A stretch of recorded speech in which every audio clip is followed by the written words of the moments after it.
जंतर मंतर के धरने पर बैठे सभी बच्चे वो स्टूडेंट नहीं हैं, सभी उग्रवादी हैं। जो जंतर मंतर पर सीजेपी पार्टी या उस पार्टी को सपोर्ट करने वाले जितने भी राजनीतिक गुट हैं, सभी के पॉलिटिकल एजेंडे हैं।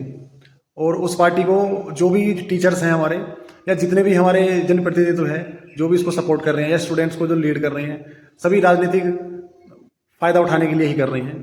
और साथों साथ में जो कुणाल कामरान है या अरुंधति रॉय हैं, सभी हिंदू विरोधी बात कर रहे हैं। आप मतलब जितने भी आरोप लगाए हैं, बिल्कुल मैं सब बात से आपकी सहमत हूँ, बिल्कुल एक एक बात से बिल्कुल सहमत हूँ मैं। जो आप कह रहे हैं कि हाँ पॉलिटिकल नैरेटिव चला रखा है, या देश विरोधी बातें हो रही हैं, या जो भारत के बाहर जितने भी टेररिस्ट फंडिंग आ रही है, मतलब जो भी आप कह रहे हो, बिल्कुल मैं आपकी बात से सहमत हूँ।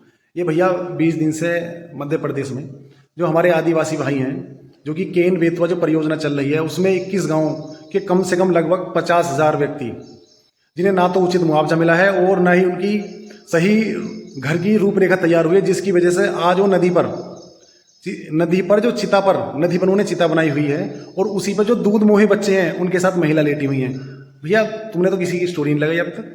उसमें कौन सी राजनीति हो रही है, कौन सी उसमें टेररिस्ट फंडिंग हो रही है, कौन सा उसमें आतंक, मतलब देश विरोधी बातें हो रही हैं, उसमें तो कुछ ऐसा हो नहीं रहा। तो आपने उसके बारे में तो अब तक कोई भैया कोई स्टोरी नहीं लगाई है। सरकार ने ना तो उसमें कोई पक्ष रखा है, ना ही मीडिया ने उसे कवरेज दी है। भाई बताओ ऐसा कैसा कर रहे हो? तो मुझे तो समझ में नहीं आ रहा बिल्कुल भी है। चलो मैंने तुम्हारी सब बात का समर्थन करा, तो इस बात का भी समर्थन आपको करना चाहिए। नहीं, वहां भी कोई दिक्कत हो रही है, एक बता दो तुम मुझे। टेररिस्ट फंडिंग हो रही है, देश विरोधी वहां नारे लग रहे हैं, कोई ऐसा मंच सज रहा हो जो देश में जितनी हमारी राजनीतिक पार्टियां हैं वहां पहुंच रही हैं, या जो फिलहाल में जो सत्ताधारी पक्ष है हमारा उसको गरियारा जा रहा हो, कुछ भी हो रहा हो, उसके बारे में बता दो भैया हमें। मणिपुर में जो हिंसा हुई है पीछे, उसका बताओ कि तुम में से किसी ने विरोध करा हो, किसी ने गलत बताया हो। तो भैया ऐसा मत करो, ठीक है ना। पढ़े लिखे हो, मेरे से ज्यादा पढ़े लिखे हो, समझदार भी हो, ठीक है ना। लेकिन ये है ना कि किसी आदमी ने कुछ कह दिया, भाई मैं मानता हूं वो व्यक्ति किसी पार्टी का प्रवक्ता हो सकता है, किसी पार्टी से जुड़ा हुआ व्यक्ति हो सकता है, भाई सांसद है, विधायक है, या कोई मंत्री हो सकता है। भाई आप बताओ, आपके घर में कौन तो सांसद है, कौन विधायक है, कौन मंत्री, तो आप क्यों किसी के इशारे पर नाच रहे हो?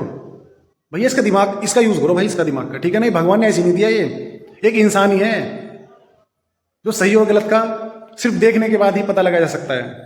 लेकिन भाई अगर आप भी ऐसी बातें करोगे तो क्या होगा देश का, ठीक है ना।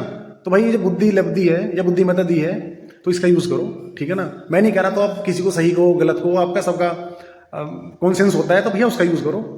किसी को गलत सही ठहराने का आपको कोई अधिकार नहीं है, ठीक है ना। जय हिंद, जय भारत।